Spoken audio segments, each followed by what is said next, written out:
السلام عليكم ورحمة الله. معاكم أماني رجب من قناة اور كروشيه. النهاردة إن شاء الله هنعمل مع بعض الكوفية الرقيقة الجميلة ديت. هي كوفية رجالي وهي سهلة جدا وأي حد مبتدئ يقدر يعملها، بيعرف الغرز الأساسية. الغرز اللي هنستخدمها هي غرزة السلسلة وغرزة الحشو والحشو في الحلقة الخلفية وغرزة العمود بلفة.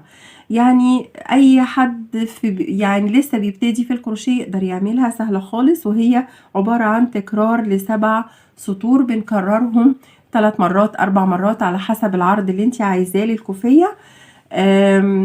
اذا هيعجبكم الفيديو ان شاء الله لما تتفرجوا عليه ما تنسوش تعملوا لي لايك، ولو مش مشتركين يا ريت تشتركوا في القناة. وان شاء الله يعني حابة برضو ان انتوا تكتبوا لي في التعليقات لو في حاجة عجبتكم، قولوا لي عليها. لو في حاجة عايزيننا ننفذها في القناة لان القناة جديدة، وبرضو ان شاء الله اقتراحاتكم هتفيدني كتير. ولو في حاجة مش عاجباكم في الفيديو برضو قولوا لي في التعليقات علشان اراعي دوت ان شاء الله في الفيديوهات اللي جاية بعد كده هوت. وشكرا. انا استخدمت خيط اليز بيركيوم كلاسيك ومع ابرة 5.5، وطبعا هنستخدم المازورة ومقص. تمام. نعمل بس على طول كده هوت عقدة البداية.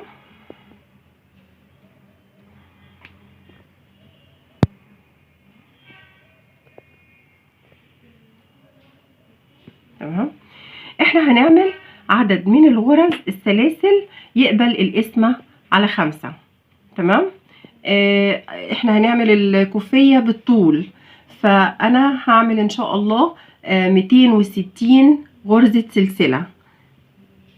غرزة السلسلة سهلة جدا، بنلف الخيط على الإبرة وبنطلعها. الغرز المستخدمة في الكوفية ديت غرز سهلة جدا، وأي حد مبتدئ في الكروشيه يقدر ينفذ الكوفية ديت بمنتهى السهولة. هكمل السلاسل لغاية 260 سلسلة، وهقول لكم طلعوا كام بالقياس بالسنتيمتر. انا عملت 260 سلسلة، تقدري تعملي 270، تعملي اكتر تعملي اقل 265. المهم اهم حاجة العدد يقبل القسمة على 5. وبعد ما بنخلص السلاسل احنا عندنا زي ما قلنا قبل كده هوت انه في حلقة من هنا وحلقة من هنا بيكونوا لي زي حرف في بالانجليزي او رقم 7 بالعربي. وفي كمان حلقة من ورا في ظهر غرز السلسلة. احنا مش هنشتغل في الحلقتين اللي قدامانيين، يعني مش هندخل في اي واحدة من دول، لا احنا هندخل على طول من ورا. طبعا بعد ما بنخلص ال200 ايا كان الرقم اللي انا عملته اللي هو 260، طلع معايا حوالي 195 سنتي طول الكوفية، وده يعتبر طول مناسب جدا للكوفيات الرجالي. الكوفيات الرجالي بتبدأ من 180 ل 200 سنتي الطول بتاعها. الغرزة الأولانية طبعا هنحط ايدينا كده على آخر غرزة ونعمل غرزة سلسلة اللي هي تعتبر ارتفاع. ماشي، دي غير ال 260 اللي احنا عملناهم، ونرجع لورا اهي المكان اهو، بندخل وبنعمل غرزة حشو عادية جدا اهو. وادي بقى الشغل كله مقلوب على ظهر السلاسل، ونعمل غرزة حشو بشكل عادي جدا، وريح ايدينا لان غرزة الحشو بتخلي الشغل مشدود وناشف. فطبعا لما نريح ايدينا تطلع الكوفية مرتاحة كده هوت، ومفيش حتة تبقى، لان في غرز بعد كده هنعملها غرز عمود، فعشان الكوفية ما تبقاش فيه حتة مشدودة وحتة طرية، فتبقى الكوفية مريحة في اللبس. فنريح ايدينا واحنا بنشتغل غرزة الحشو. هنستمر كده هوت لغاية نهاية الدور. نعمل من الخلف كده هوت من خلف غرزة السلسلة، وهيبقى الشكل في النهاية بالشكل ده. تمام. انا هكملهم وبعد كده هقول لكم هنعمل ايه في النهاية. خلصت الدور اهوت، وزي ما قلنا ان الكوفية ديت هيبقى تكرار ل7 ادوار. يعني ال7 ادوار دول هنقعد نكررهم بقى 3 مرات 4 مرات لغاية لما العرض بتاع الكوفية يبقى مظبوط. احنا عملنا الدور الاولاني من غرز الحشو في خلف الايه غرز السلسلة، في الحلقة اللي تبقى في الخلف كده من عند غرزة السلسلة. طيب هنعمل ايه دلوقتي؟ هنرتفع سلسلة دي مجرد ارتفاع، ما هياش تعتبر غرزة. ونيجي عند الغرزة الأولانية من غرز الحشو. زي ما انتوا شايفين احنا عندنا غرزة الحشو، المفروض بشكل طبيعي بندخل تحت الحلقتين هنا اهوت وبنعمل الغرزة، لكن لا، احنا مش هندخل تحت الحلقتين، هندخل في الحلقة الخلفية لغرزة الحشو. ادي غرزة الحشو الأولى اهي، هندخل في الحلقة الخلفية ليها. تمام، ده الدور التاني، بندخل في الحلقة الخلفية لغرزة الحشو.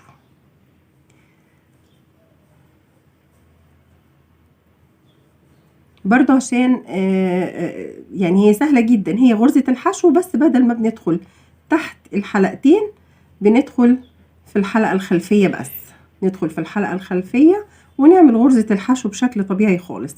طبعا عشان وقت الفيديو فاحنا المفروض هنعمل الدور ده كده، ده الدور التاني، وفي الدور التالت والدور الرابع هنعملهم بنفس الطريقة. هندخل بنفس الطريقة كده هوت، ندخل في الحلقة الخلفية، نعمل ايه؟ نرتفع سلسلة مجرد ارتفاع ما تعتبرش غرزة، وندخل من اول غرزة حشو ندخل في الحلقة الخلفية كده، ندخل في الحلقة الخلفية ونعمل غرزة حشو. هنعمل الشغلانة ديت 3 ادوار كمان، يبقى احنا كده عملنا 4 ادوار. اخلصهم وهنيجي. خلاص انا خلصت الدور التاني من غرزة الحشو زي ما قلنا في الحلقة الخلفية. تمام كده، وبنيجي بقى ايه لاخر غرزة في الدور، ما بندخلش في الحلقة الخلفية. تمام، بندخل تحت الحلقتين، اخر غرزة، بس هي اخر غرزة. عشان كده هوت انا قلت لكم هنشوف اخر الدور هنعمل ايه. بندخل تحت الغرزتين وبنرتفع سلسلة وبنرجع نعمل الغرزة بتاعتنا عادي، اللي هي ندخل في الحلقة الخلفية ونشتغل. وهنستمر كده هوت، هنعمل الكلام دوت كام مرة، بس علشان خاطر وقت الفيديو مش عايزاه يطول عليكم. احنا المفروض هنعمل بعد غرزة الحشو الأولانية اللي عملناها في ظهر غرزة السلسلة، هنعمل 3 أدوار من غرزة الحشو في الحلقة الخلفية. احنا دلوقتي بنعمل الدور الثالث. تمام، بعدين هنعمل الدور الرابع بنفس الطريقة، نرتفع سلسلة تعتبر مجرد سلسلة سلسلة ارتفاع، ما بنعتبرهاش خالص غرزة. وبعدين نبتدي ندخل في الحلقة الخلفية زي ما انتوا شايفين كده هوت انا بعمل. بندخل في الحلقة الخلفية لغرزة الحشو، وبعدين اخر غرزة تماما بندخل تحت الحلقتين، المكان الطبيعي اللي بندخل فيه واحنا بنعمل غرزة الحشو، مش في الحلقة الخلفية. تمام، هنعمل الكلام دوت المفروض 4 أدوار. إذا عدينا الدور الحشو الأولاني يبقوا 4، وبعد كده هوت هنرجع ونشوف هنعمل ايه. خلصنا ال4 أدوار الحشو، وآخر واحدة هي هنخلصها اهو. زي ما قلنا بندخل تحت الحلقتين. تمام، زي ما قلنا الكوفية بتبقى تكرار ل7 أدوار. احنا كده خلصنا 4 أدوار. هنبتدي بقى الدور الخامس، وهنسميه كده ايه الدور بتاع الايه الفراغات. هنرتفع 3 سلاسل زي ما انتوا شايفين. نقلب الشغل. تمام، اول غرزة حشو دي هنعدها 1 2 3، وفي الرابعة هندخل غرزة حشو تحت الحلقتين، مش في الحلقة الخلفية بقى زي ما كنا بنعمل. ماشي اهي. تمام، نعمل 1 2 3 سلاسل اهو، ونعد 1 2 3، وفي الرابعة بندخل ونعمل غرزة حشو عادية جدا في المكان الطبيعي بتاعها. 1 2 3 سلاسل، ونتخطى 1 2 3 غرز حشو، وندخل في الرابعة ونعمل غرزة حشو. تمام، ده هيبقى شكل الدور كده اهو، شكله كله فراغات كده اهوت. من فوق بنعمل 3 سلاسل، ومن تحت بنتخطى 3 غرز حشو وندخل في الرابعة. اخلص الدور وهقول لكم في الاخر هنعمل ايه. خلاص بقى خلصنا الدور بتاع الفراغات، ودي اخر غرزة. هنعمل الثلاث سلاسل اهو، وهنسيب او اخر 3 سلاسل، وبعد كده ندخل في اخر غرزة حشو. تمام. الدور بتاعنا بقى كله كده. الفراغات دي هنعمل ايه بقى؟ في الفراغات دي الاول نرتفع سلسلة ونلف الشغل كده. تمام. غرزة الحشو الاولانية دي السلسلة، دي غرزة الحشو الاولانية. غرزة الحشو الاولانية هنعمل فيها غرزة حشو زي ما قلنا، الارتفاع السلسلة دي مجرد ارتفاع. تمام. وبعدين احنا عندنا الفراغ دوت اللي هو مكون من 3 سلاسل، هنعمل فيه 3 غرز حشو. ندخل جوه الفراغ ونسحب الخيط ونطلع من الحلقتين اللي على الإبرة. هتقابلنا غرزة الحشو دي هنعمل فيها عادي غرزة حشو، يبقى احنا هنستمر على كده طول الدور. الفراغ هنعمل فيه 3 غرز حشو، غرزة الحشو هنعمل فيها غرزة حشو اهو.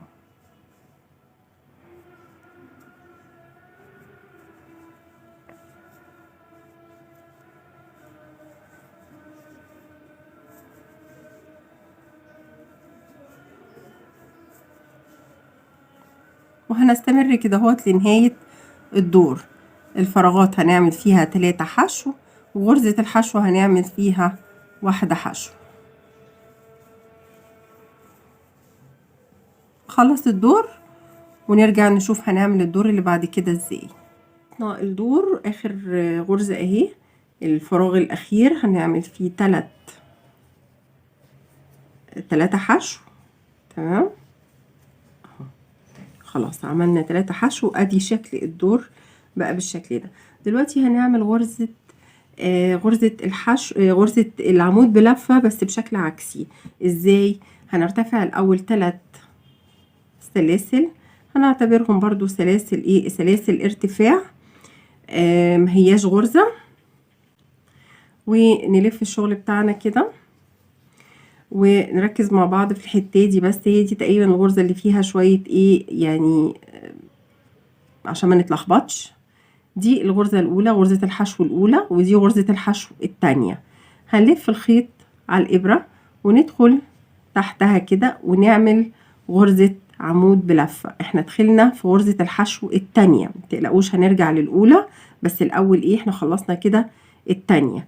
هنلف الخيط كده على الابرة وهننزل الشغل كده، وهندخل الابرة من هنا وندخل ايوه كده، هندخل كده وندخل في غرزة الحشو الاولانية مش هنسيبها، وهنعمل غرزة عمود بلفة. وده هيبقى الشكل، هيبان اكتر لما نعمل اكتر من غرزة. برضو نفس الحكاية، احنا عندنا دلوقتي عملنا الغرزة الاولى والتانية، ادي الغرزة اللي بعد كده هنسيبها وهنخش في الغرزة اللي بعدها. ندخل كده وندخل ونعمل عمود بلفة عادية جدا. تمام. نيجي بقى عايزين ندخل في الغرزة دي، نعمل ايه؟ ندخل كده ونقلب الشغل كده ونروح داخلين من هنا اهو، من ظهر الشغل كده اهو، ونعمل عمود بلفة.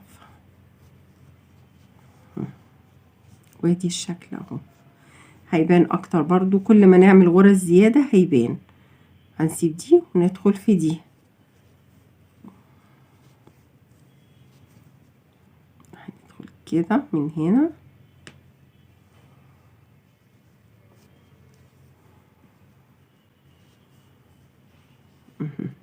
ده بقى شكلها. هنسيب دي وندخل في دي ونعمل غرزة عمود عادية، وبعد كده عايزين بقى ندخل في دي، هنروح لافين من هنا ونروح داخلين اهو تحت الحلقتين بتوع غرزة الحشو وهنرتفع اهو. ده هيبقى شكلها في نهاية الدور، هيبان اكتر الشكل بتاعها اهو.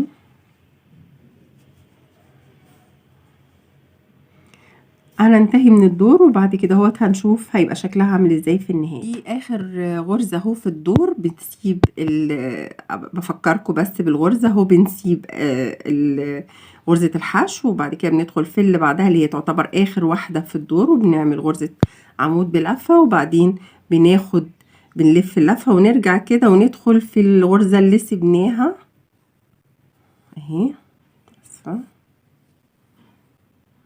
اهي، وبكده الدور بيخلص. تمام اهو. هنعمل ايه بقى؟ دول زي ما قلنا 7 ادوار، كل اللي هنعمله ان احنا هنكرر ال7 ادوار دول.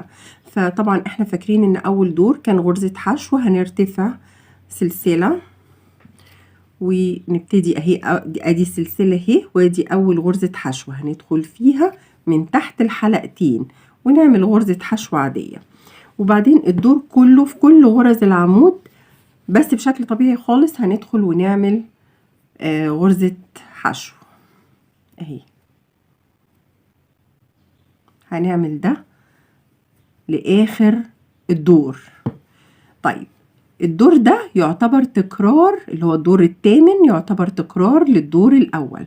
بعد كده هنعمل 3 ادوار غرز حشو بس في الحلقة الخلفية، تكرار للتاني والتالت والرابع، وهنرجع برضو نعمل الدور بتاع الفراغات، وبعدين دور حشو زي ما قلنا جوه الفراغ 3 حشو، وفوق الحشو فوق غرزة الحشو اللي هي بتتعمل في رابع غرزة نعمل غرزة حشو، وبعد كده هوت نعمل غرزة العمود اللي هي بشكل عكسي كده هوت.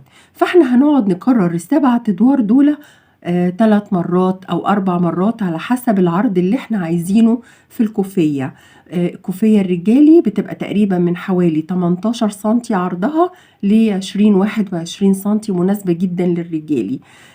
هنكمل ده وهنشوف في النهاية خالص أنا هكرر الأدوار وهشوف هيطلعوا معايا قد إيه وهنستهلك خيط قد إيه. احنا خلصنا خلاص الكوفية اهوت. انا عملتها 3 ادوار. اخر مرة كنت عاملة معاكم اول تكرار اللي هما ال7 غرز، ال7 ادوار اللي بنكررهم. انا كررتهم 3 مرات وطلع معايا طولهم حلو قوي، طلعوا من يعني 18 19 كده اهو في النص ما بين 19 ايه مظبوطه. اعتقد ان دوت عرض مناسب جدا لكوفيات الرجالي. لو عايزاها اعرض من كده ممكن تعمليها. هي طبعا بتتلبس على الوش وعلى الظهر عادي، لان هي ما فيهاش وش وظهر لان الشغل كان رايح جاي. انا بقى زودت حاجه الاول، بس عايزه اقول لكم اللي انا عملته. انا عملت ال7 ادوار دول، عملتهم مره تانية ومره تالتة. تمام.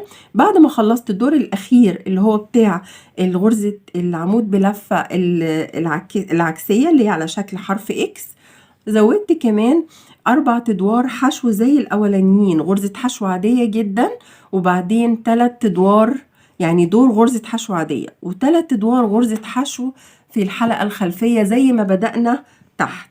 تمام. كأني هبدأ مجموعة جديدة، بس أنا وقفت عند غرزة الحشو الرابعة، الدور الرابع. تمام. بعد ما خلصت زي ما انتوا عارفين ان الغرز بتاعتنا ما كانتش واحدة، كان في حشو، كان في عمود بلفة، وكان في كمان دور عبارة عن فراغات. فكان الصف ده مش زي ما انتوا شايفينه اهو، يعني الى حد ما مش منتظم. فانا عملت دور والخيط كان لسه ما قطعتوش. رحت خلصت هنا، اخدت غرزة سلسلة وكملت عملت غرزة حشو علشان احافظ على انه الادوار قصدي الطرف يبقى الى حد ما يكون متساوي. تمام. الفتلة ديت اللي هي بتاعت غرزة البداية، اللي هي بداية اللي هي بتاعت عقدة البداية، ودي بتاعت نهاية الشغل. ان شاء الله إبرة التنظيف هنضفهم في الشغل. بس أنا دلوقتي جاية علشان خاطر أوريكم إحنا هنعمل ده إزاي. تمام. إحنا بنيجي كده في أول الخيط أهو دوت اللي أنا عايزة أعمله، أخليه متساوي. هاجي كده في أول غرزة حشو وأسحب الخيط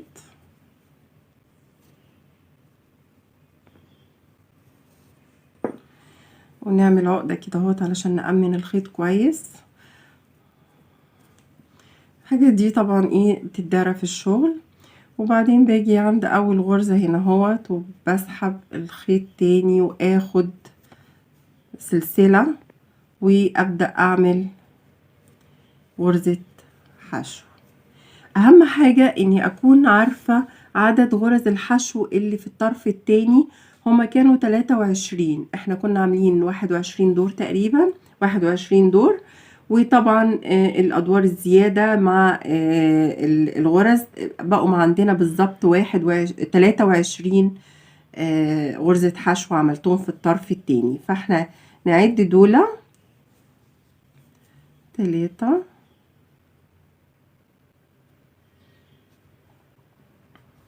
احنا بندخل في اي فراغ كده 4 5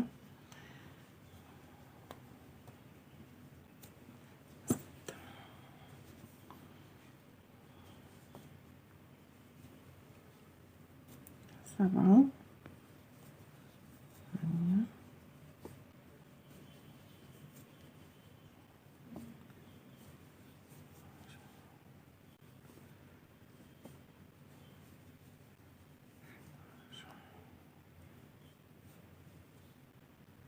اهوت 23 غرزة حشو في الطرف ده.